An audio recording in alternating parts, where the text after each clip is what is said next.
My husband, the late Montague Keane, and I spent many hours with the late Professor John Mack and his research into alien abductions. We used to meet him in America and in England, and I became very interested in the whole subject. I am absolutely delighted to have with me today Miles Johnson, who is doing amazing work in the same field, and one or two other fields as well. Hello, Miles. Hello, Veronica. I have to say it was wonderful meeting John Mack. Oh, I was with him in a crop circle only about 6 weeks before he passed, yes, and it was a wonderful just experience to meet him, yes. not when he's speaking or lecturing, but just mucking about in crop circles, which I think is one of the most wonderful things about crop circles. Yes. No matter who makes them, Yes. some of them can actually be real. Yeah, oh, they are. And it was interesting because I had what we call, more correctly, a film camera. Yeah. And not, as opposed to a digital camera, and it Yes. took some snaps. Lady there was with him called Barbara Lamb. He provided, I believe she provided some of the cases for him to do Yes. his research. Another lady there called Valia Roseman. And I took a wide shot of them all together in a crop circle, and there was a lovely little orb, little white sphere, just moving. So you could see the sphere, which is a slight blur. You see a sort of a smear as you could see it move. Yes. Which is on film. Gosh. Which I think is important because a lot of people think orbs are some kind of interference with the electronics of the camera. No. It can also be dust on the lens and stuff like that. But this was definitely a real phenomenon. Yes. And I had my Hi8 video camera with me, and I said, look, am I going to interview? I could just get some words with the great, wonderful John Mack. And I just says, no, he's on holiday, forget it, leave it alone.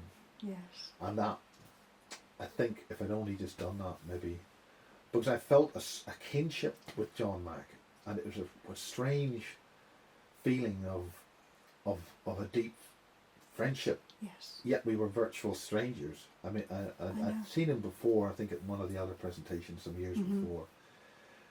And anyway, he then turned up, this was just before the Glastonbury symposium. Yes. And he gave the Sunday evening lecture there at the end of July. And he had his book, and I asked him, would you sign? Yes. Would you sign your book? And he says, wow, an author signing one of his books. Oh, I've never heard that one before.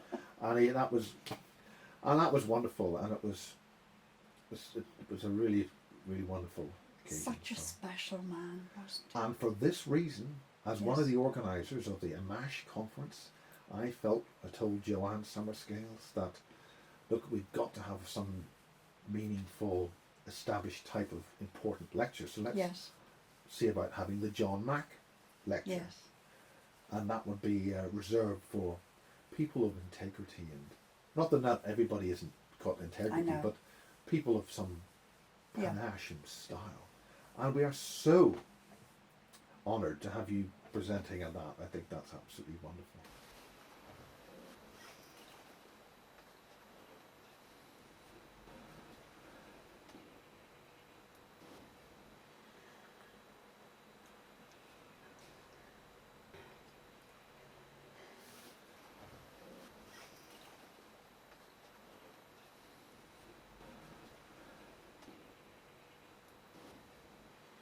Well, I hope John inspires me. I'm sure he will. I'm sure he will. So I'm very honoured. The last time he came through in seance, he gave me 10 out of 10.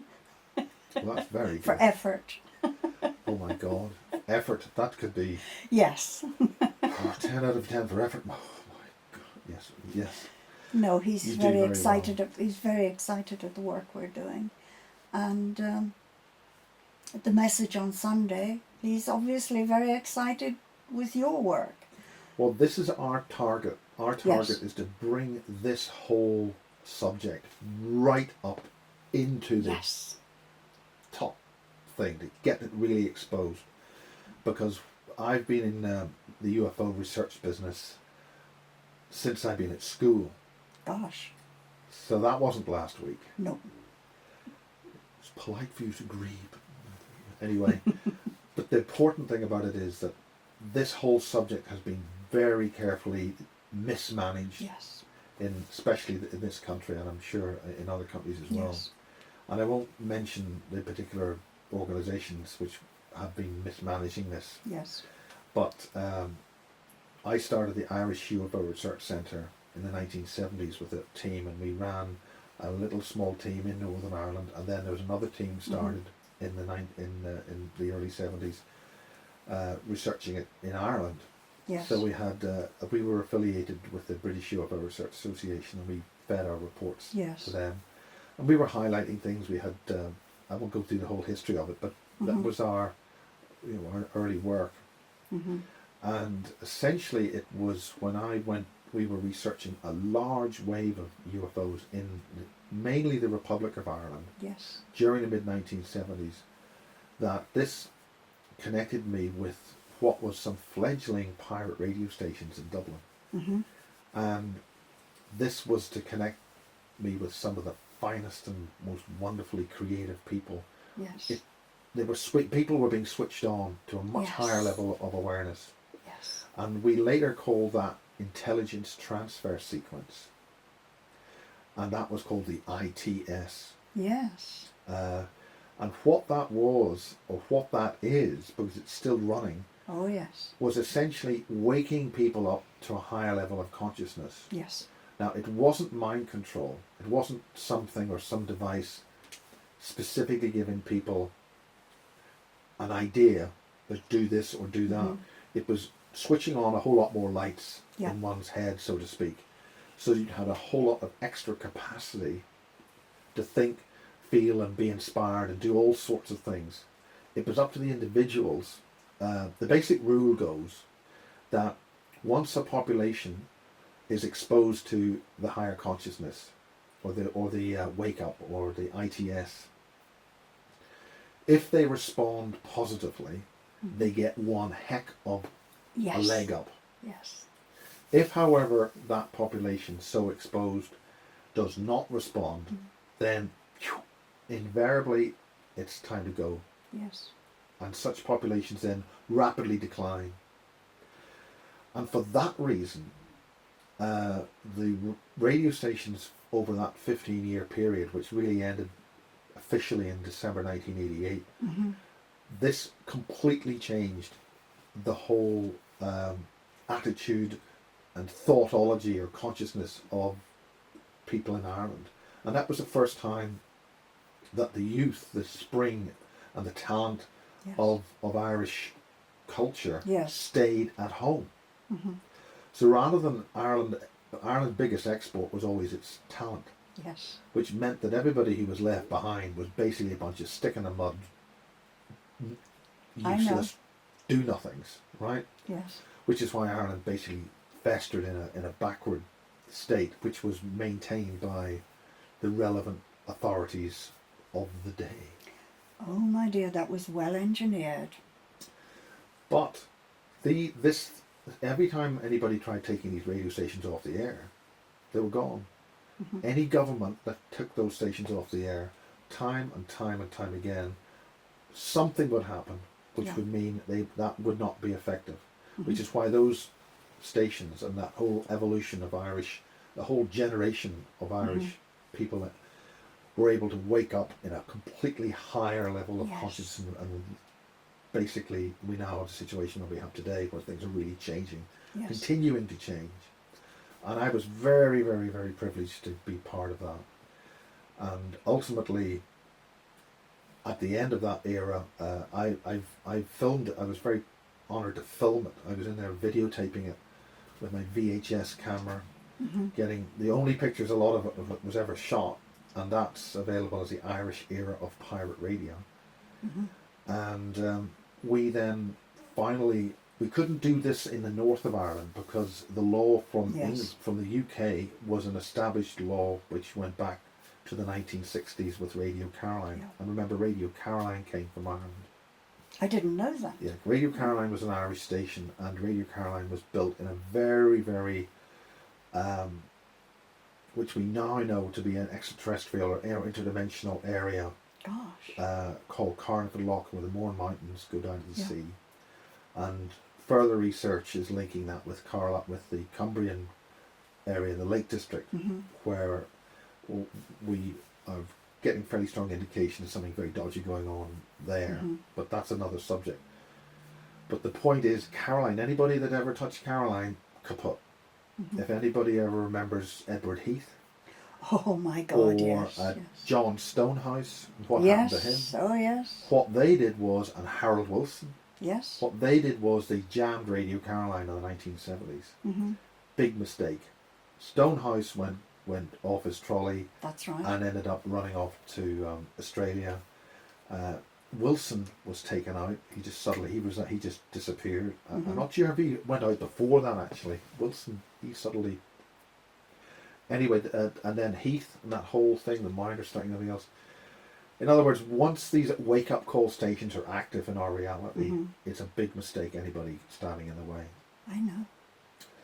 So, in essence, we finished with this massive station called Kiss FM, Yes. which was named in honour of a radio station my dear besotted friend, I won't go into the details, Mm-hmm. but certain established broadcasters jammed that off the air in Dublin. So I Mhm. says, right, we're going to call it that when we come back on. Mm-hmm. So that happened to be the most powerful station ever built. And it had to be because we were transmitting a signal 50 miles from the Irish border into the centre of Belfast. Gosh. And that's where we... there's a guy called Andrew Power who's written a great book called Ireland, Land of the Pharaohs. Oh God! If only I could get that book. Well, I've talked to Andrew and he self-published it. And, well, you've had enough of it. I'm not making any more. But, in essence, he's talking about how the Battle of the Boyne was actually a magical ceremony. That's right. And the point about the symbology of the Battle of the Boyne is that the River Boyne symbolises the galaxy, Yes. and the zone and the area essentially that symbolise or maybe actually mirror or the universe. Mm-hmm. So the symbol was that you had a king, which is a lower rank, I understand, than the Prince of Orange was. So the Prince of Orange Mm-hmm. crossed the galaxy Yes. to defeat the king, and essentially that was it wasn't really a battle. It really just was a ceremony. Now I would submit that any deaths involved with that were actually used as the energy the soul energy to actually Yes. activate what, well, you could call it a curse or a bipolar conflict situation. And that was designed, in my humble opinion, as a mechanism for maintaining Ireland in a constant bipolar conflict. Thus the Yes. problem with North and South. Oh, I know. And the secrets to this are actually in the regalia that the Orange Order Yes. parades around. That's And right. they all go gaga, and they're Yeah. mind controlled. Totally mind Yes. controlled. I know. So this was this was a mechanism of making sure that the Irish were in constant conflict, so they then wouldn't find out the secrets that Ireland has yet to reveal. Yes. And we won't go much further than that on that at this moment. But by keeping, and that brings us back to Atlantis, brings Yes. us back to the previous time. The essence of Ireland, Land of the Pharaohs, is that it was after the last great catastrophe. Earth was re-civilized from the islands off the coast of Europe in the west, which we now call Great Britain or Greater Brittany. Ireland was called Airland. Yes. That is of the Aryan level of That's spirituality, which correct. has nothing to do with the Nazi I know. blonde, blue-eyed thing. That's It's to right. do with a level of consciousness and That's right. spiritual awakening and knowledge based on who would be at that level. Yes. So Ireland, or the island we now call Ireland, was then called Scotia before that, in that era, and that connects us with the Faroes, with the daughter. Yes. So this is an illustration that civilization, the grasslands of Europe, were re-civilized and repopulated from the east, and not from the centre of Europe, from the west to the east, so from the east to the west. So this is one of the most important factors which has been hidden to keep the ancient knowledge Yes. suppressed. I know. It's shortly after Monty died, he opened up that subject for me, and I could never understand why Queen Scotia was buried in Kerry. Didn't make sense. It's what's What was off she the doing coast there? of Kerry you got to look out for. Yeah. And Monty then started giving me the information, the connection with Egypt and Ireland. And I couldn't believe what I was reading. And I grew up in Ireland and I never knew any of it. Well, that's the point. It's all been kept secret. Totally secret. And you've got to remember, when Pope Adrian gave Ireland and the people as slaves to the British Crown, he did so on condition that the Irish would never find out who they are. So they closed the schools, they destroyed so much in Ireland. But as you say, Ireland is giving up its secrets now. And I feel sorry for the people with degrees in history, because it's, they've studied history that's totally wrong. Totally wrong. The real history is only beginning to come out now. And there are people now all over the world researching ancient Ireland.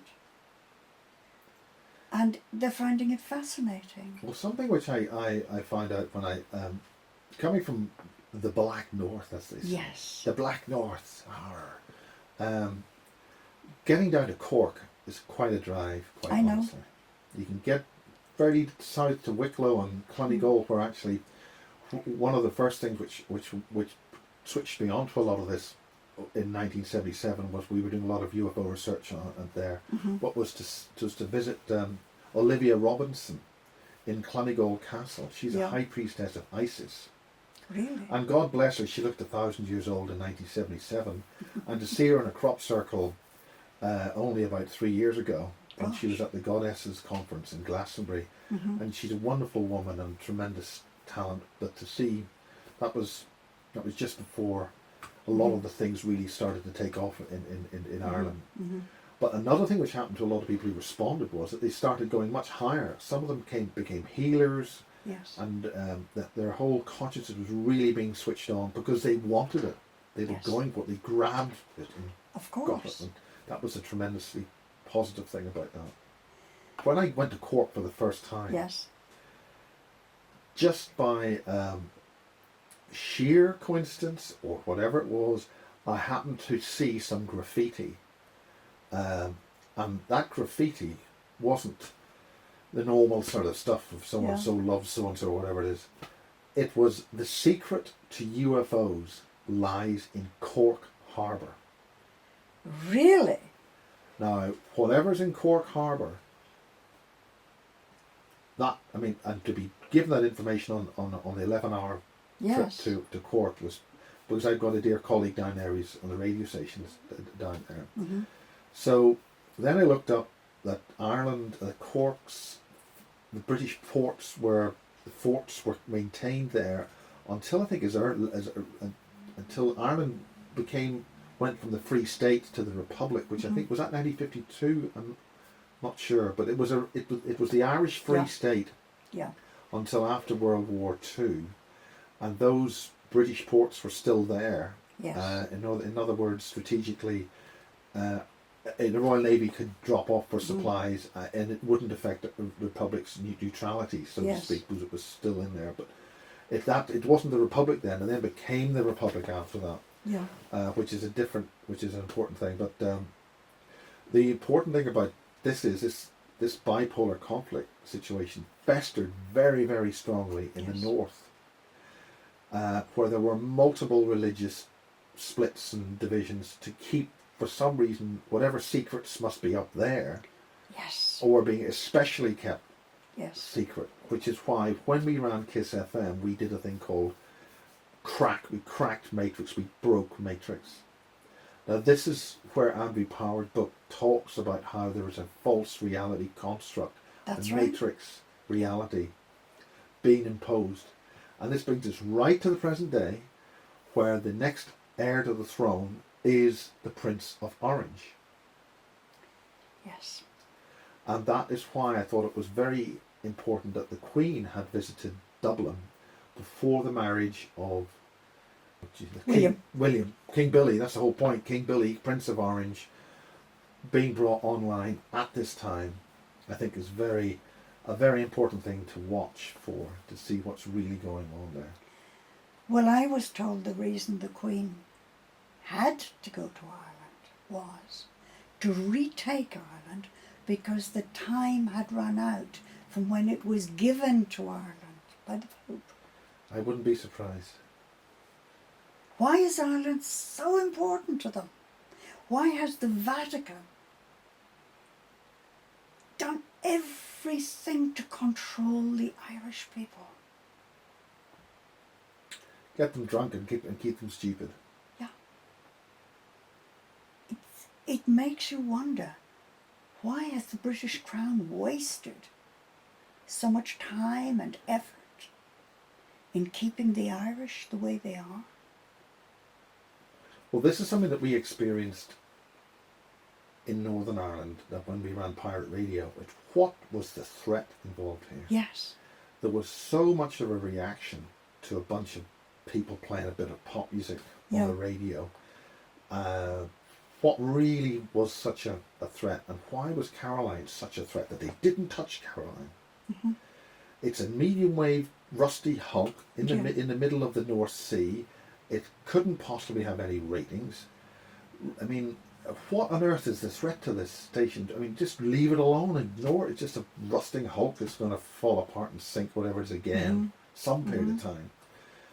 And the clue to this was when Laser 558, which was another radio station, went and sat beside, it was anchored beside Radio Caroline in the mid-1980s.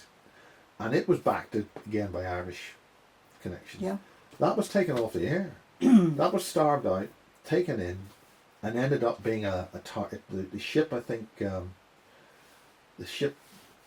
has been it's now on the air as a land, as a station in Holland with the licensing.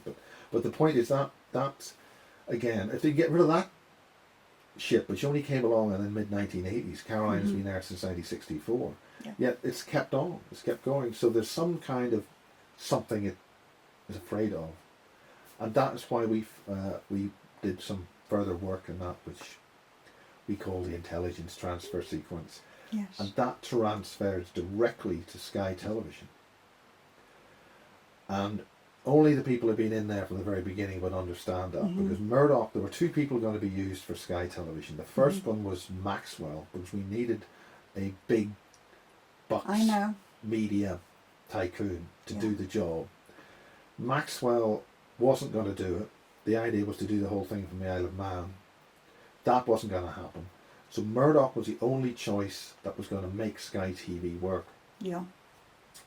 Now the point about things was that there was an awful lot of Radio Caroline people in very early stages or connections there to start, which is very significant there was an abnormally high percentage of individuals who had the Caroline connection in some way or other, who were actually at the very start of Sky. Sky was then compromised shortly after it went on, and we believe that now could be the agencies and elements, shall we say, which were involved with that, was British Satellite Broadcasting. Yes. And that is when essentially Murdoch's fate was sealed, because he was to be used to get the thing going, and when the thing was going, they were going to shaft him. And that is when we come right up to the present day, when some of the research which I've been engaged with there, where we discovered very dark forces. Really? And that's why when I interviewed Rosemary Ellen Guiley Yes. and her work on the gin, that an awful lot of the anomalies and items which were being seen by people at Skye, I mean, there was some artwork. There was one of these lunchtime little things that they put on for the staff. Yes. Little things, you know. That they got these white tiles, and the idea was paint something on a white tile, and we'll put it up and just whatever. And the number of people who were coming up with the eye blinking, and then point source little things with tendrils coming from it. These were all point source intrusions which were people were witnessing at Skye. Yes. And some of this artwork would, I mean, sometimes it'd be a building, they'd be doing some building work, and they'd put up a temporary wall, you know, to keep the dust down. And some of the graphic art that was on that was again these intrusions, these little point source with lots of tentacles coming from them.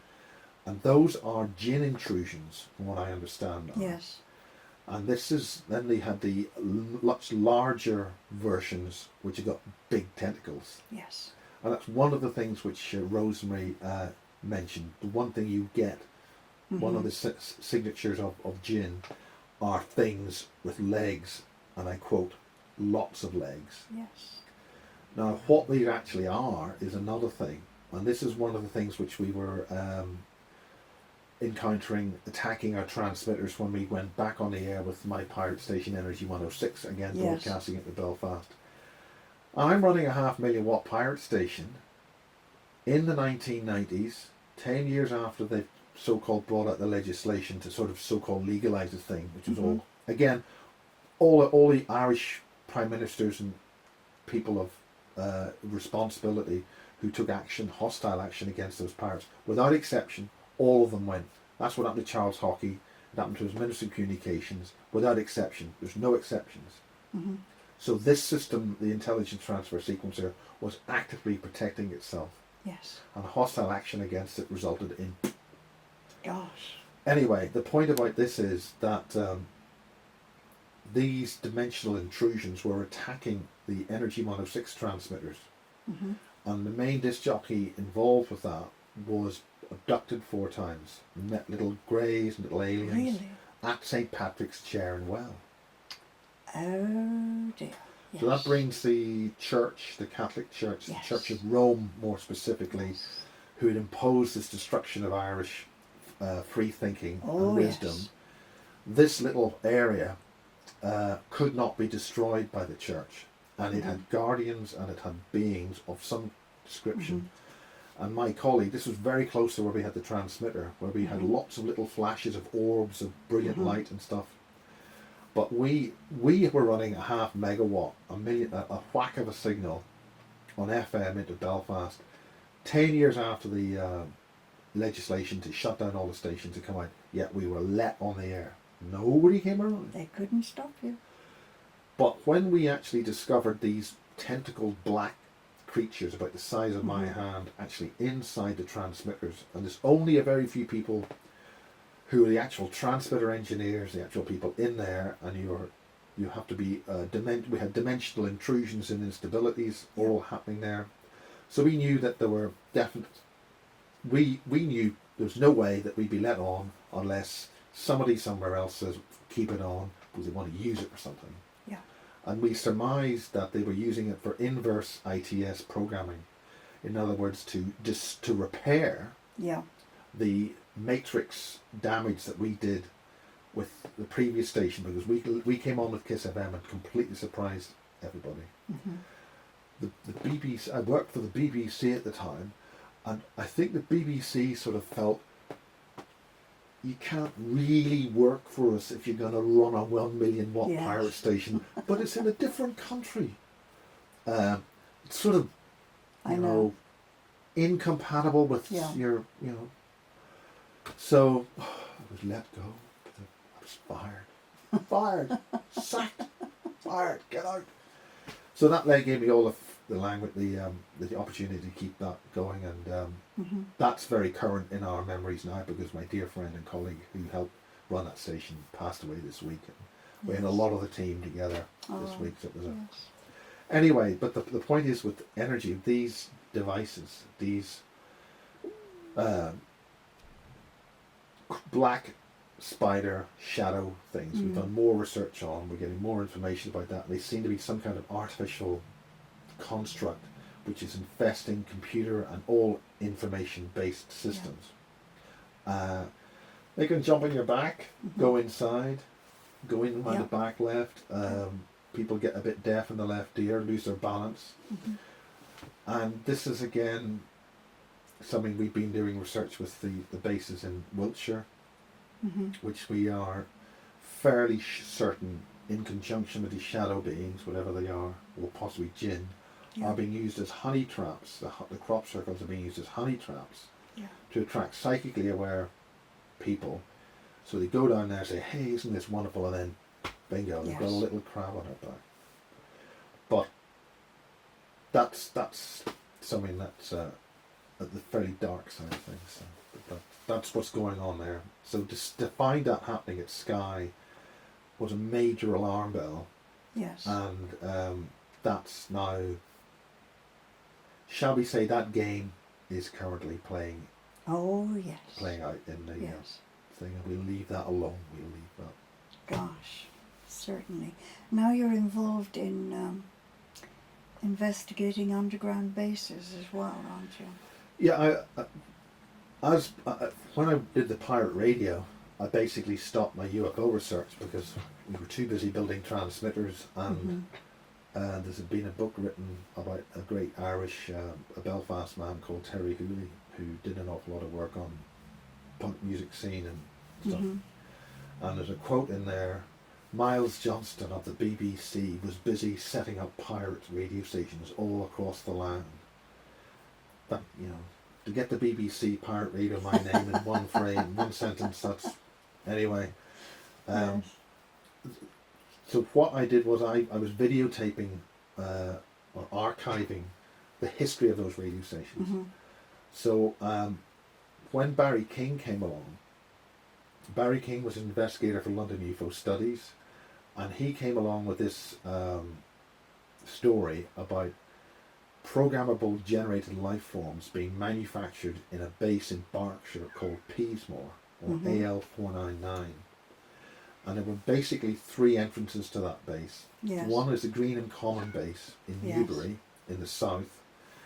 The other one was RAF Welford, which is in Berkshire to the west. And then the northern entrance is the Rutherford Appleton Laboratories in Harwell. And then there was another connection there with Wantage, which is a base near Swindon. So all in all, we're dealing with the creation of programmable generated life forms for the purposes of mind control and military abductions. Yes. And the purpose of these greys were that they had round eyes. Yes. Whereas the more natural or real greys had the almond eyes. Yeah. And the purpose of these was that they'd be run off a very strong connection here with the Dulce base in America, where there's a very strong reptilian connection. Yes. And we just had some further information on that. So the purposes of this then connects the British underground military bases with the Nazis, World War II, and the creation of some kind of new or different human-derived controllable life form. Yes. And in recent days, we found out now that was 1993, 94. In 2012, we're now talking Barry King's father being involved with the British military and going into the concentration camps in Germany at the end of the war and discovering extraterrestrial biological entities, where the German authorities were trying to use tissue from their entirely different alien bodies to see how human bodies could be upgraded or altered so that the human biofield and the human being could actually interface and work and deal with these aliens. The problem being that our biogenic field or aura can be shut down or very badly interrupted by the equivalent biogenic, higher dimensional field from the so-called ETs. Mm-hmm. Or, as you so rightfully say, our friends from abroad. But it means, on an interview I did with Bill Newhouse, which is part of the Basis series, Bill Newhouse was, the late Bill Newhouse, I got his Yes. only Envision interview in 1994. And he was part of the underground bases. He worked in the underground bases, Area 51, and the other test sites, Yeah. where he designed the avionics so that human beings could operate the flying discs, because the flying discs were by and large operated with sort of telepathic, empathic technology, Mm-hmm. where the aliens or the extraterrestrial biological entities or EBEs would be able to fly them empathically with their Yes. own. It became part of their, Yeah. an extension of their being, Mm-hmm. which directly would not work with a human. So Yes. Bill Newhouse was involved with some of the early crash retrievals, and he was the guy selected to make these guys work, get the flight simulations work. But he Mhm. also worked with a grey called J-Rod, and the point was that he told me then that you would get a team of 100 people, all specialised in all sorts of things, top people in the top field and everything else, trained up, and the only time you'd be told you're going to meet an alien, you'd say this is what the aliens do, Yep.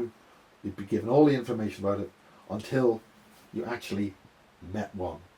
And at that point, the bio we understand that it was the biofield would actually interfere with your DNA and your electrical Yes. existence of your living body, Mhm. and then you just wouldn't work. So that's what we believe the Germans were trying to get around in the concentration camps with the EBEs and the Yes. whatever slaves they get hold of, which is why they wanted gypsies, which is why they wanted Yes. Jews, which is why they wanted certain population types. Was within that gene pool, they were trying to find a way of being able to deal with this problem. And of course, they were completely expendable with whatever they're doing. So Yeah. now we believe that they're actually generating biological, programmable generated life forms, and they're actually experimenting with taking the life force from animals and sticking them into these humanoid beings, so they Yes. then have a humanoid being which is controllable just like a cow or Yeah. which is, I mean, we're dealing with awkward stuff here. The technology that our governments have is way beyond anything we could possibly envisage. And I mean, I've talked with people, somebody in England, you know him too, and he tells me that he's 74 now. When he was 18, he was trained by extraterrestrials to work for the British government. People in America are beginning to speak out now. They were trained also by Greys. So why have governments insisted in keeping this secret? Why do they keep us in such ignorance? I don't understand. Well, I think the reason for that is they've got very, very dirty fingers, I know. and they have created and done so much. See, there's two clues here, right? Mhm. They keep saying extraterrestrials. That's wrong. Yeah. That keeps you looking up there That's right. when you might have looked down here. Exactly. And the other one is what I've just forgotten what the other one was. But the point is, these are distraction terms. Yes. So if they have been involved, are involved with the most despicable. Yes. I mean, this is involving children in vast numbers.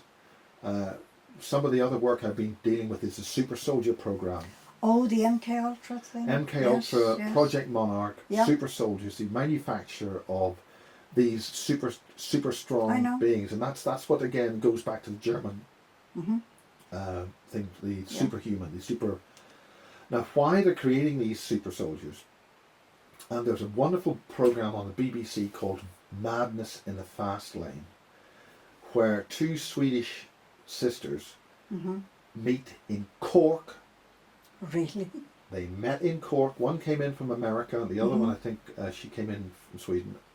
They met in Cork. Mhm. Remember that bit of graffiti. Yes. And way back in the I'll just interject with the early 1990s, there Mhm. were huge motherships coming out of Bantry Bay, southwest Ireland, out of the Atlantic Ocean. That's right. I know there are bases under the sea. I know that. And another base is near where Caroline was Yeah. built, in Carlingford Lough. Yeah. Again, that connects both Ireland, the underground tunnels, and Yeah. alien facilities. Not necessarily this reality, these are shifted slightly. Mhm. Southwest Ireland, Bantry Bay, an Area 51 type base Yeah. off the southwest coast of Ireland. Now, the thing which I just forgot there was some of my work, Bases 3, Yes. which is not, still hasn't been completed. I'm up to Bases 16 now. Gosh. But I've never been able to complete Bases 3 because every time I went down there with Brenda Butler, the aliens that she kept seeing and all the types of octopoidal life forms with tentacles and Mhm. shadow beings and all sorts of stuff and portals opening up, being abducted and all that sort of stuff. As soon as you brought a camera there, the aliens, they just wouldn't take a cue. You'd say, okay, cue the alien. Okay, cue the alien. They wouldn't turn up. They had image intensifiers, infrared, Yes. still no aliens. But as soon as you go away, oh yeah, we had aliens last night. But the point about that is that whole complex is there's been again biowarfare, psychotronic warfare against their own soldiers, nuclear weapons. There's a vast story about the Rendlesham Forest Bent Borders area, and even Colonel John B. Alexander says that's got a history in that place going back a long time. But that's a different thing. But the point about the Rendlesham Forest or Bent Borders bases, Bent Borders Woodbridge twin base complex was they had an emergency Apollo stroke. They had an Apollo stroke shuttle rescue team Mhm. was based there because the Woodbridge runway was one of the longest that the shuttle could land on. It's extreme north of its potential orbit, but it's there. The point is they had a rescue team, an emergency space recovery team Yes. there from the start of the space program. Mhm. Okay? They only had one actual active mission in its entire time there. And the only time that they were ever used was going from the extreme east coast of England in Rendlesham Mhm. to southwest Ireland off the coast of Cork. My God. When a ship was in trouble. Mhm. Now, I'm sure there's been lots of ships in trouble down on the southwest Mhm. coast of Ireland, but why that particular team had to go and figure out or help that particular ship and where it was. They were getting too near something. They were getting weren't too they? near something. So I think there's an awful lot of big pointers to major off-world interdimensional undersea bases with huge motherships and things involved in that area. And one of the researchers involved with that was a guy called Eamon Ansborough, who's an astronomer, Mhm. and he actually moved from there and he set up a small observatory in Kingsland in Boyle, Mhm. County Roscommon. And he has been going through various programs involved with other researchers with special cameras Yeah. to actually telepathically bring these ETs down Yes. and actually engage with them. And he does his research to this day, Really? but he never writes in any of his papers that he would publish for astronomy. It's near Yeah. Earth objects, never a UFO. But that indicates that there's very high level connections with whatever's going on in that southwest coast of Ireland. But what I was talking about was these two Swedish twins. Yes. Now this was, to my mind, again, that's on BBC, Madness in the Fast Lane on the M6 motorway, about I think 6 or 7 years ago now. Mhm. Maybe only 5 years ago. But this is when, cutting a long story short, you have a BBC camera crew in a police car getting stories up and down the motorway for the purposes of a cop show on Yes. what's going on the highway. Okay, these two twins got taken by the police. They're in the middle of the motorway and they're taken safely to one side and they're standing there and they're absolutely fine. They're just talking, no problem. Mhm. And the BBC camera comes up This is very important. Yes. What they do is they actually see the camera and they can see it running. They've got the red light on Yeah. the front of the camera. It's taping. At that point, the first sister runs straight into 3 lanes of ongoing traffic, 60, 70 God. miles an hour. First sister gets hit by a 40-ton truck. Bang! She goes right under the truck. She's run over. Yeah. The policeman then says, fatality, fatality, emergency services, we've got a fatality here. Now while he's doing that, the second sister runs straight into the cars and she's hit, bang, straight, run over. Now that car, maybe it was doing 60, maybe it was doing 50, but she's run over. Yeah. And then he just freaks out. Oh, bloody hell, you know. This is all been caught Yes. on a BBC camera, and this is important. Now subsequently, the second girl gets up, and then they say, "Oh, you okay?" You know, no, Yeah. she's not hurt in any way. And she gets up and then runs again, gets hit again. The traffic is still moving, but is slowing down Yeah. by this time. But this is all happening so quickly, and she gets hit by a second car. And oh, Jesus, you know. So they eventually get to her. And are you all right there? And 6 people, you know, the other drivers are getting out. By this time, all the traffic's actually stopped on this Yes. lane. And they actually get hold of her. And she gets up and she's got a long cardigan. And she's able to swing and swing, which means she's got no broken bones or any damage there. And they just pull, it just takes her arms out and she just Yeah. runs. Then she swings her legs over the motorway barrier. Again, she's just been hit by a car twice. There's no pelvic problems there when she's been hit full hard by a car. Jumps over the first barrier, then onto the second barrier, and then she runs across the other lanes, which is of course still running. Bang! Hit again. Oh my. 3 times.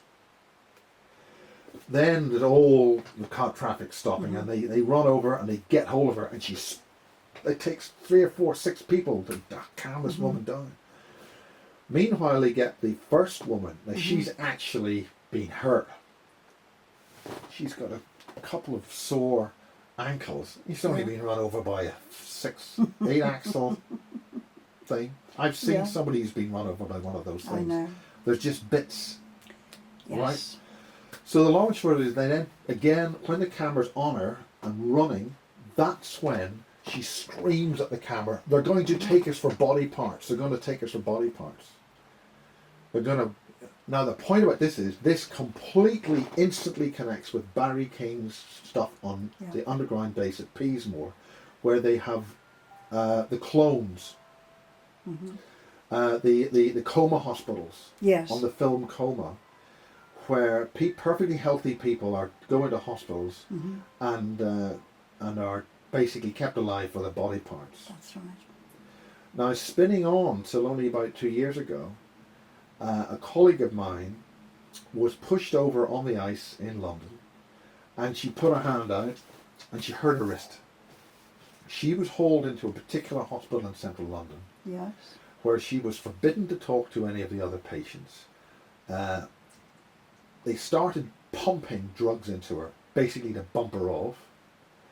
The rest of the patients realised something was really dodgy was going on. And then she was one of these rare people who you can actually pump drugs into. Reach a certain level, doesn't do anything. And then the nurses were realising, you know, and cutting a very long story short there, in her ward in one night, 5 people died and were just wheeled out.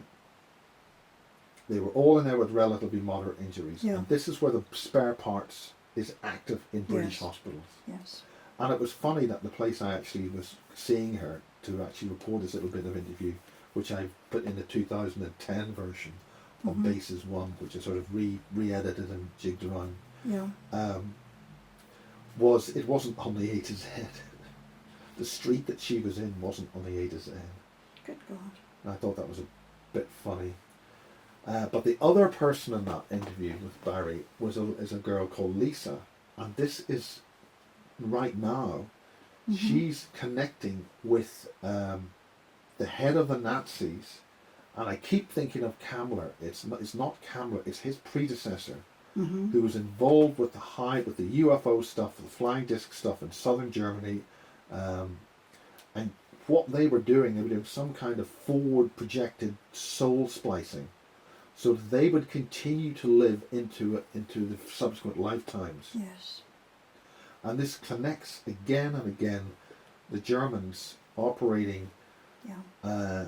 esoteric technology, non-Einsteinian physics, they prefer to call it. Yes. So this all connects with these super soldiers, the manufacture of controllable, programmable Yes. life forms, mind control, and as I term it, if you've got mind control, you've got reality management. Of course. And of course the various religious factions. Now, because this involves the jinn, these black shadow entities, Mm-hmm. the one thing that the Christian church based since Christ, the so-called Christ, 2,000 years ago, the one thing they don't tell you about, well, apart from a whole pile of other things they don't tell you about, about the jinn, the black shadow entities, who want rid of us from this reality, Mm-hmm. gone. And the jinn's agenda is the removal of humanity from our reality. Mm-hmm. Their primary reason for attacking Ireland was the removal of all the wisdom That's right. in Ireland. Yes. And then women, the witch hunt, anybody with empathic knowledge, Yes. the soothsayers, I know. the wise men of the village. This was completely destroyed right through to Russia, Mm-hmm. because I've been reading the Anastasia books. Yes. And that's crucial. Anything which deals with the true human, Yeah. multi-dimensional talents, because we are the aliens in this world. We are the people who've got to wake up and switch back on That's right. if we're ever going to get home, so to speak. Yeah. So it's that mind virus of religion which is so virulent in Ireland, which is because of that. It's because they're trying to cover something up, trying to stop us I from know. waking up. You know, when Monty first died, he said all religions have got it wrong. The only people who have got it remotely right are the Buddhists, but they're wrong too. Religion is just a control mechanism. There is no truth in it. The Church of Rome, if people knew what it was and who it serves, they would be horrified. Absolutely horrified. I believe that we will soon see that just dissolving. It is totally evil. And it has managed throughout the world to destroy so many lives. When the Prime Minister in Ireland, Enda Kenny, made that speech last year, demanding that the Vatican ceases to abuse, rape and bugger the children, that opened a door that can never again be closed. Now, nothing could go forward until that happened. Now, people are waking up everywhere.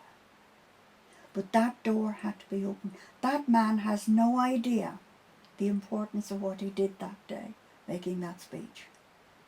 He has released the whole world. Now we can go forward and find the truth.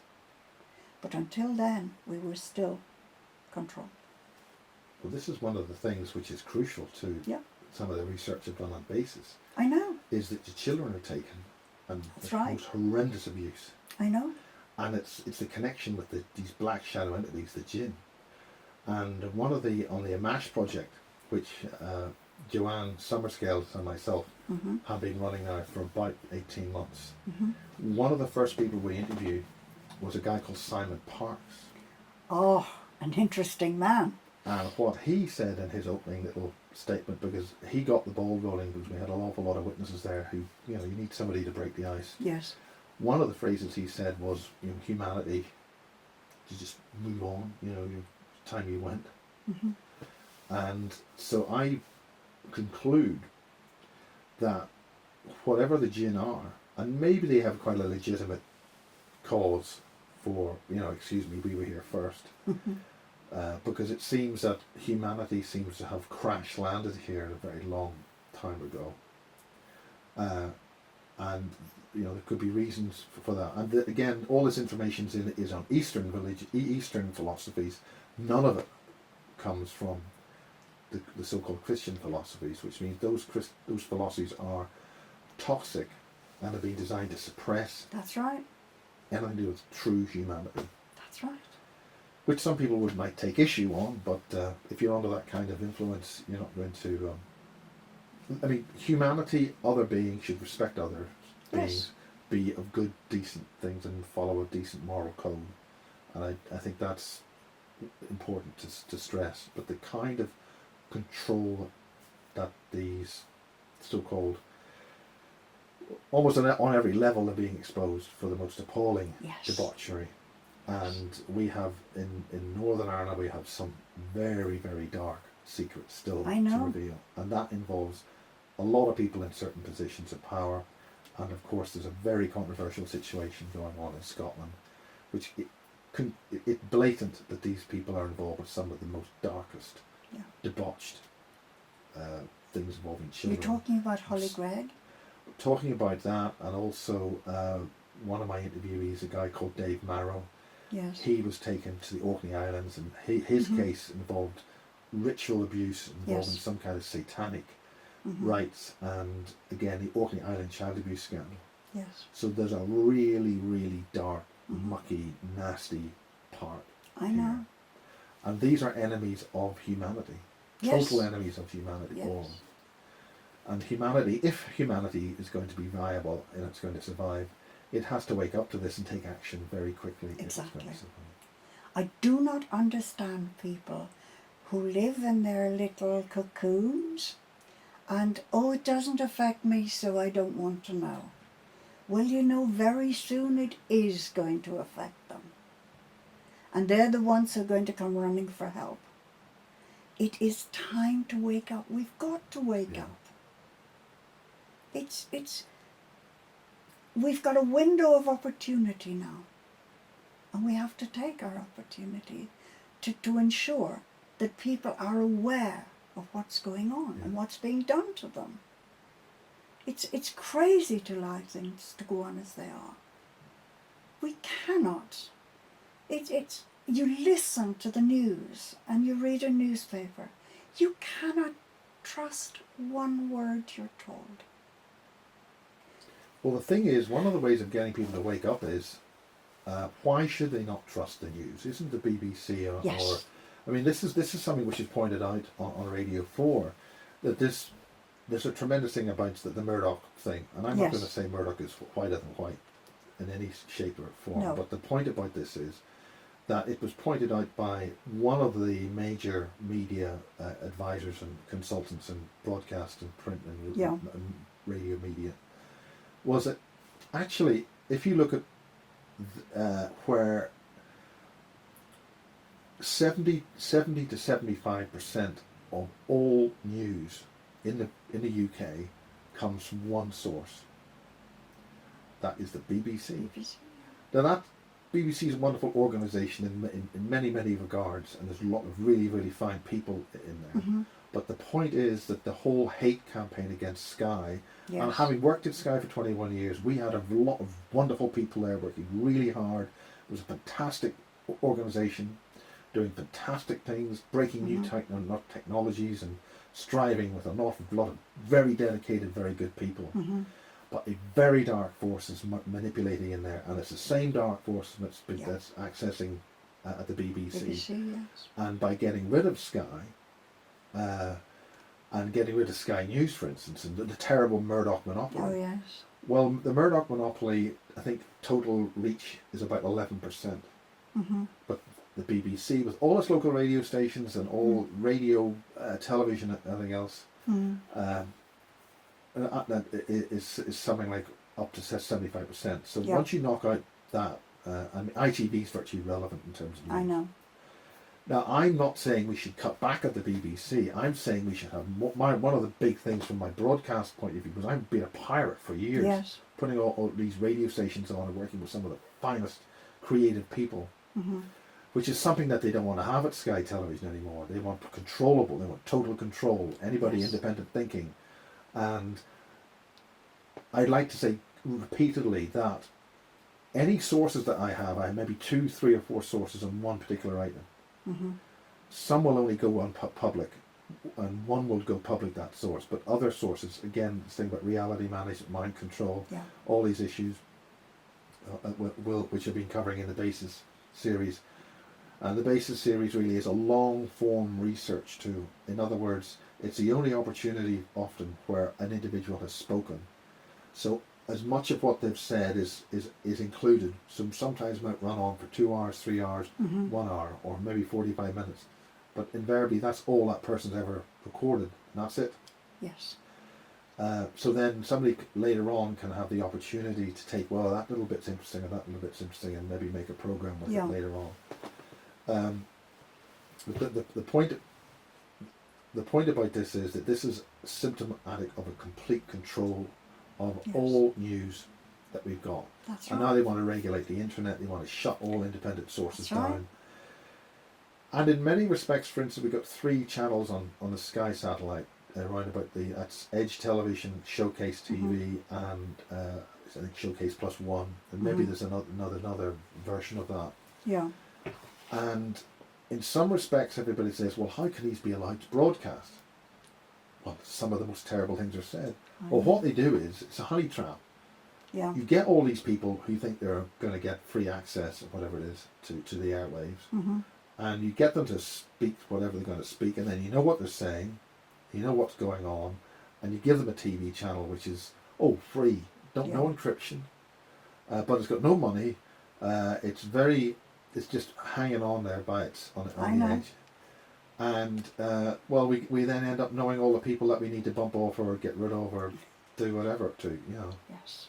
and that's what they're currently in. So we have to widen that greatly and get the message out through as many other sources as possible. I know. Veronica, no pressure, No. no pressure at all. So I think we've got to fight fire with fire, and come up with, if people are going to get things going, we've got to be up there with the big boys and not be on the conspiracy theory anorak side of things. Oh God, yes. The little labels they put on you. Oh yeah, that's all conspiracy. Oh, da, da, da. You see? We've got to appeal to the mainstream. Fine civilized person such as yourself would do well to do that. No pressure, no hints there. Oh, I wish Monty was still here. He was wonderful for gently nudging and moving, and I don't know how he had the patience to do what he did, but he was an expert at it. But we haven't got the time for that now. We need to somehow get to the people. Well, that's these viral programming of use the system, use the facilities that are there. Yeah. But that needs deep pockets and big money. And the Sky was originally going to be that. Sky was given Yes. an intelligence transfer sequence protocol protection, so that's why it survived. And there's good people in there, but if it's now in such a stage where that's not. We'll see what happens in the future. But I don't want to say anything which would later on prove to be not helpful. But the point is that people are going to be told, ordinary mainstream people, and this is what I mentioned with the great Saint Nick Pope, which we would have a discussion sometimes. Yes. The point about the government releasing its files on UFOs, the so-called government X-Files, is that 99% of people poo-poo them or there's nothing really much in there, or whatever. But the point is that I call it the overflowing bathtub. Yes. There's a big fat bathtub there, and it's filling up. Still hasn't overflowed yet. Yes. and the ceiling the ceiling upstairs is still dry, but that bathtub is eventually going to overflow, Yes. and at that point you're going to have a real mess because the ceiling's going to come down and you're going to have a lot of trouble. Now the point is about that. The point about this, about that, and I'll tell you about that, and we'll have nothing about this or that. But this is what I'm going to go say about that. Is that they've got to have a really effective information management program, and this is a whole the oxymoron about the Disclosure Project. Yes. Is okay. We've had these people who've been lying to us for years. They're being involved with the most dastardly evil crimes against humanity. All the crimes in the book and a whole lot more we haven't even thought of. Oh yes. And we're going to trust them when they tell us what we know that they know, because we know they know That's right. that we don't know, and which is why we need them to disclose what we don't know, but we know they know because we know they know what they've got, but we need them to tell us what they've got because we don't really know what they've got, but we know what they've got, which is why we're asking them to disclose. Well, that's a load of rubbish. I know that. We require exposure. Yes. And that means that the beings, the multidimensional beings and the other beings that are around, good people who know this information have got to break cover, and we've got to expose this information, and it's got to be done in a very effective manner which appeals to the ordinary everyday person and doesn't scare them. This is the thing, you see. People have become scared at the idea of, they call them aliens. Well, the Andromedans don't like being called aliens. They're beings the same as we are. They just look slightly different, that's all. And they're far more advanced than we are, and they want to help us. Now, if you look in our world today, we've got white people, black people, yellow people. You know, we're not all the same, are we? They're very friendly. They explained that if America persists in going ahead with Project Bluebeam, then they will come and they will expose what the Americans are doing. And they're around, they're in the sky all the time. They are showing the Americans and everybody else, we're here and we're ready to land. But this is something which I've discussed with Dr. Carol Rosen, and she's very anxious to have the Space Defence Treaty signed in the United Nations so that we get a quorum of 9 nations so that they ban these space-based weapons platforms. Yes. Now, it seems there's an awful lot of these platforms up there, and some people argue that when the shuttle was launched it would drop off a few on the way over, and then it would take 3 days to get to the space station, 3 days back. You'd only ever see them with half a payload bay full and all that kind of stuff. So there's an awful lot of that. So Dr. Carol Rosen was with Werner von Braun. Oh gosh, yes. She was his personal assistant, and Uh-huh. he told her that we'll have all these crises of false flag terrorism, Yes. homegrown terrorism, and then there were 3 or 4 designer world disaster control things. Yes. And the last one would be bad guys from outer space. So this is when the Andromedans or whoever who were going to come and help us, possibly, they end up being painted as the bad guys. So then these space-based weapons, which we've all paid for 15,000 times over, That's through right. these old backdoor taxes and things, are going to be firing out to space. Because if we're not going to be hit by them, we're going to be hit by the next asteroid threat. We're going to possibly, whatever. Earth could be, Well, in the late 90s, Monty was involved in the school experiments.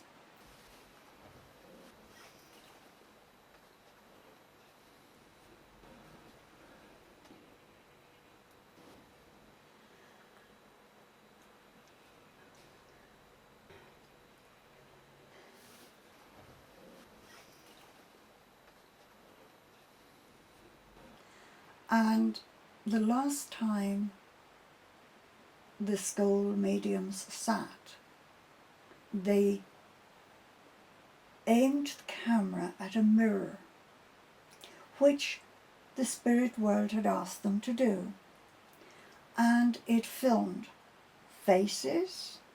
I've seen the film because they brought it to the farm, and Monty and David Fontana and I were there.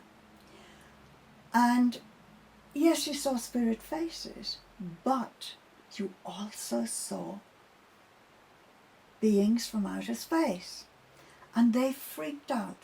They would never sit again.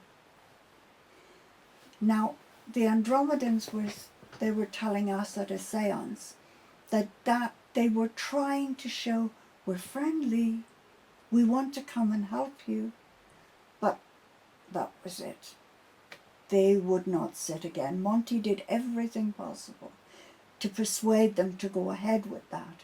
If they had, just think how different our lives would be now. The Andromedans would have come, shared their technology with us. Our lives would be completely different now.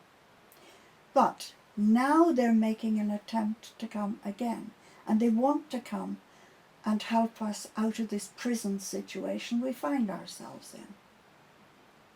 And they're highly intelligent.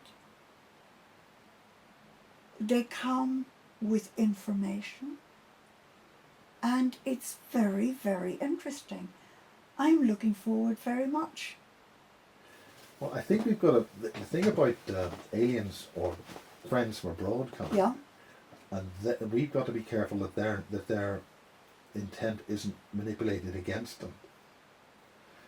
For instance, I'd be very cautious of being told to go to the big spaceship which is going to take us off the planet and save us. Excuse me, but the planet's been here a long time and it's quite a nice planet, please. We don't need to leave. it's a beautiful planet. We don't need to leave it at all. No? I mean, by all means, visit other places. Yep. But I'd be... I think Hitchhiker's Guide to the Galaxy, I have to say, did have a good point. We get Yeah. all the middle management, gob so-and-sos, I have to say hairdressers, all the sort of, and tell them, like, this is it, big spaceship, Earth's going to be blown up by a terrible thing. You guys are the most important people. Go on the spaceship, and then, then they can fly off to wherever, and they can have their risk assessment meetings on a Monday, and their Tuesday afternoon meetings about a meeting going to happen on a Wednesday, and so forth. And they could always hold meetings, lots of meetings. Yes. Meanwhile, the rest of us get on. That was the... Wouldn't our friends in government would love that if a few million of us disappeared off the face of the earth? After all, they're using vaccinations to try and tell the population. Light bulbs are being used. Well, this is something which is quite interesting about the high-frequency light bulbs. Yeah. If you look at the high-frequency, the newer ones, the spiral. Yes. Now, if you have a look at that, that's actually a dipole. It's a transmitting device.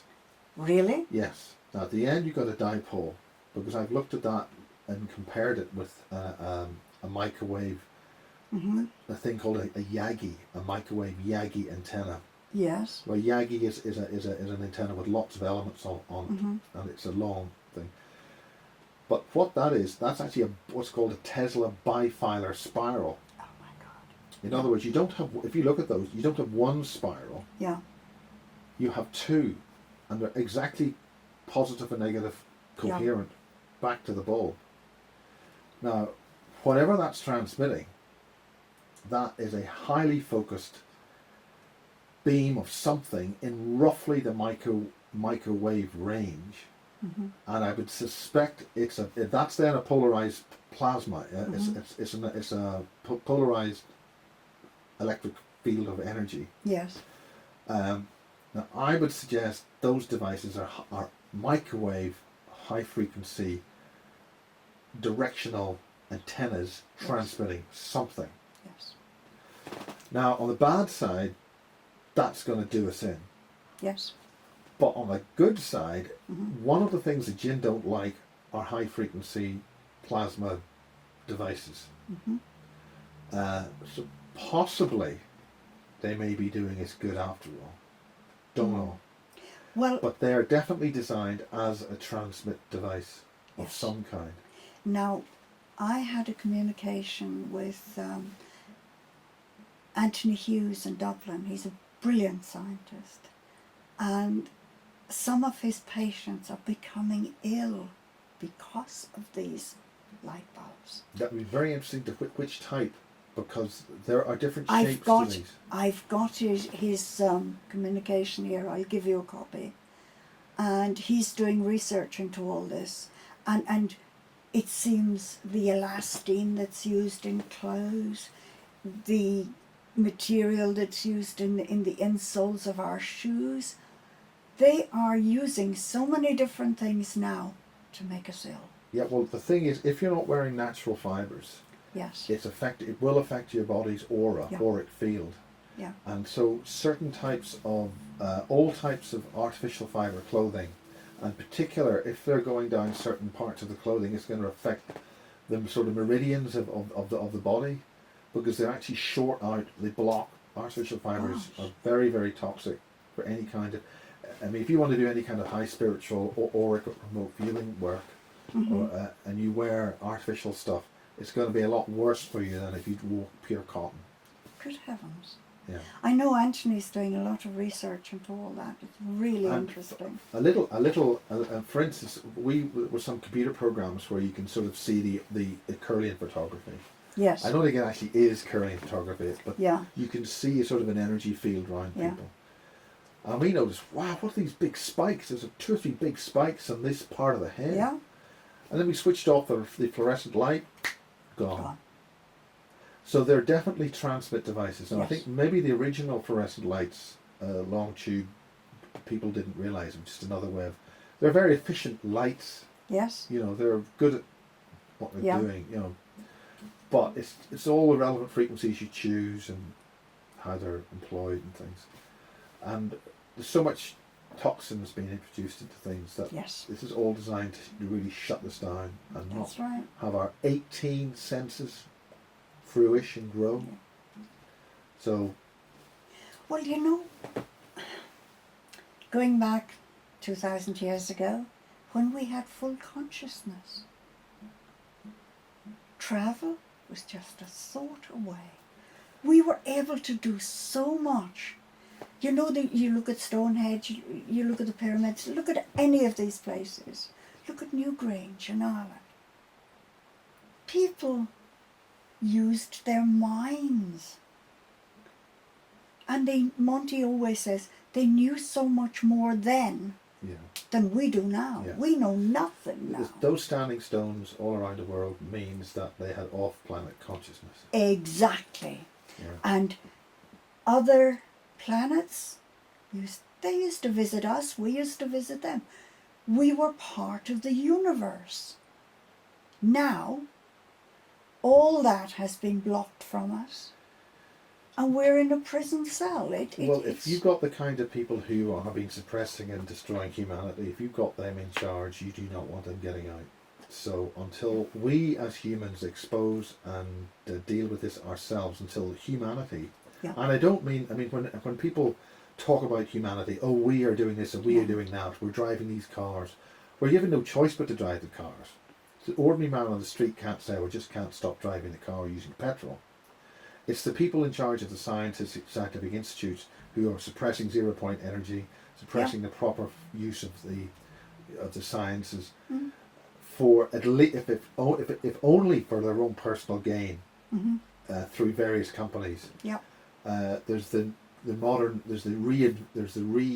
another rumor about the Titanic mystery. Well, they where say they the real Titanic never sank. Well, there's now talk that they packed all the competitors to J.P. Yeah. Morgan in a ship and basically That's right. sailed them off and sank them. That's right. And so therefore the industries which required the use of chemical fuels and chemical industries, the petrochemical industries and the invention of motor car and all that kind of stuff, polluting the planet and toxins everywhere, so they'll make loads of money out of it, rather than have the zero-point energy material which was in the science over 150 years ago. I know. We could have been using all that stuff. I local know. 0-point energy devices without this network of wires, which I've had strong suspicions is are being used as some kind of global net, a global Yes. intelligence. It's an early form of a global net, and also there are some radio amateurs beginning to wake up to really what's going on in broadcasting, and why Marconi was changed, things in Tesla's work was suppressed. I And know. remember, Marconi was involved with the early crash retrievals in Germany, Mm-hmm. and he also did certain transmissions from Ireland, Yes. the Marconi transmissions from Ireland.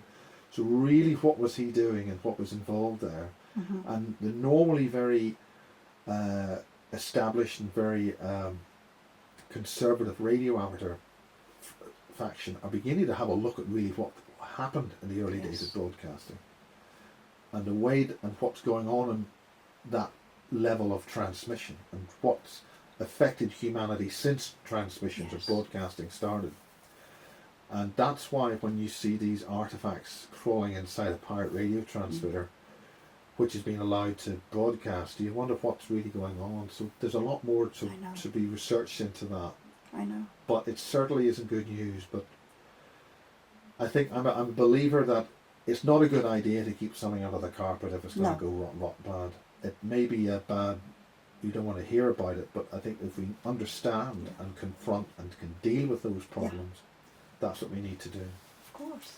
And think about the illness. I mean, cancer. When I was young, I never heard of anyone having cancer. I was talking to my friend Bronwyn Astor, and I said, Bronwyn, when you were young, did you? And she said, no, you're right. I never heard of it. Now, they say every third person gets cancer. Why? Well, I'm sure it's nothing to do with all the chemicals and the toxins which they're introducing into our thing through Codex Alimentarius. And again, people have got to get informed. Yes. And again, we've got most people are just trying to earn a living in this very difficult environment. They're being boxed in with these terrible economic news. The people who have woken up, I think, have got to simply have to get together in some way or other to get this message out to ordinary people. Yes. In a way that doesn't scare them but informs them. Yes. And it ain't going to happen from the BBC, No. and it ain't going to happen from Sky TV, No. so it's going to happen some other way. I know. It's and all this money for cancer research, all you need to cure cancer is bicarbonate of soda. Or hydrogen It peroxide depends. directly in. Really? Yeah, hydrogen peroxide. I mean, natural. Go back to nature. From what we understand is our bodies are originally a light body. That's the template. Yes. That's the plan. Yes. And what the cancer chemicals do is they actually emit more light. So when they collect in various parts of the body, because they're emitting more light than the very subtle light template of our bodies, the physical cells then don't know what image to grow into, so they get all confused and they grow wrong. We need to remove those toxins or whatever those chemicals are, and do it in such a way that the original light body can then reverse and reproduce the cell structure. And our bodies are becoming crystalline now, which is great. And when the energy in the world started changing and people were beginning to feel a bit unsteady and whatever, Monty explained that everything had speeded up and our bodies were beginning to alter and we're becoming crystalline. It couldn't happen faster because we wouldn't be able to cope with it. So that the changes are happening within us as well as, we see changes all the time. You feel the energy changes, don't you? Well, that was actually a phrase on one of my pirate stations. Really? Feel the Feel energy. the energy. And we called it energy because of the energy that was experienced at St. Patrick's Charitable. This wonderful pulsing energy. I know. Monty had the most beautiful energy. John Mack had it. you sort of, you could feel it. You could almost touch it, couldn't you? David Icke has it. And every time you see, you come across people like that and you think, oh my God, this energy is so beautiful. It's, oh God, lovely, It's lovely. interesting how David Icke is now becoming sort of more mainstream. Yes. I thought it was very interesting the way the Daily Mail, you know, this dreadful man David Oh Icke. yes, yes, yes. Dreadful man David Icke, all these followers. Did you see what his wife did and what his wife thinks of it? Yeah, Now that on the surface might be, a detriment to David Icke, but it means that the ordinary people. This is what I mean by communicating in terms that ordinary, everyday Yes. people can understand. They know that David Icke's some famous guy who does something and he's probably a bit of a nut or whatever it is. But did you see what his wife said about him? And Yeah. boom, boom, boom. And so that gets him into the acceptable yes, level of consciousness for ordinary people, which means those ordinary people would then possibly then say, well, did you hear what he said? I didn't know that. Previously they wouldn't have listened to him at all. that's right. So that's the kind of subtle way, Mhm. explaining things in everyday, Yeah. down to earth terms, in a way which people can understand and, Yes. and take on board and feel, oh yeah, that's okay. Well, oh, did you hear whatever? You know, this kind of everyday Yeah. gossip Yeah. is I think a very Yeah. important way of establishing this in the future. But my God, they did vilify him when he first started. Absolutely. They And- did everything to destroy him. Well, to Terry Wogan's Oh my God. credit, when he did a rerun of things, I think saw 2 or it. 3 years ago, Yeah. and he had David Icke on, and he was able to say, you know, he's not a bit sorry about that, I think he said, or whatever. Yeah. It's so much is being done to suppress everything. As for the banks, isn't it going to be wonderful when we don't need money anymore? Well, that'll certainly help, but until then we need something to get things going. Before money was created, people managed very well, didn't they?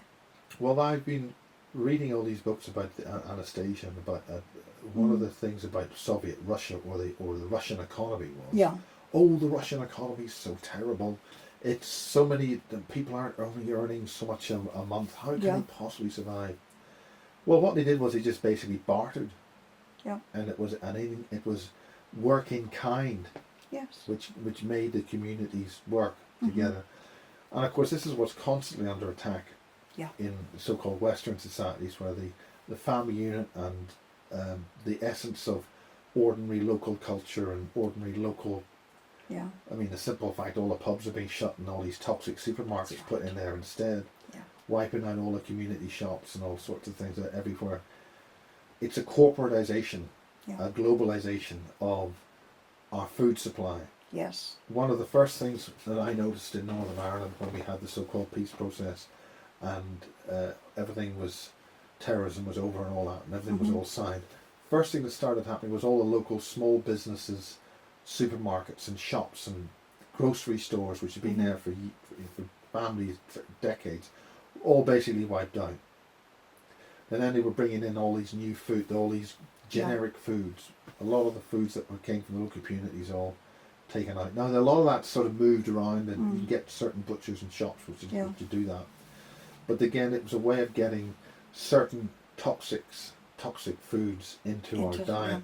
I know. And in the days before, a lot of just on beer, for instance, it's one of the food food types which doesn't need to have its ingredients printed on the side of it. So the first thing that was starting to happen in the Republic of Ireland was they started putting a lot of fluoride in the water, and they're trying to now do that in the north. Mm-hmm. And to his credit, Peter Robinson did actually stop that when it was first tried out a while ago. Yes. But we used to get all this beer cheap. It was illegally imported by our local shop, Yeah. and you got great Eastern European beer. Yeah. Once they joined the EU, Yes. and the beer that was being brought into the UK was the proper beer, Mhm. that stuff had a different taste in it, and gave people hangovers. So that meant that they were introducing certain chemicals that That's they right. previously didn't have until the EU regulations came Mhm. into force. which is proof that they are poisoning us Yes. with various forms of things. And again, it's up to people to do their own research, but that's The evidence is there. Yeah, the evidence is there, and when people say there's no evidence for flying saucers, there's no evidence for these conspiracies, it's just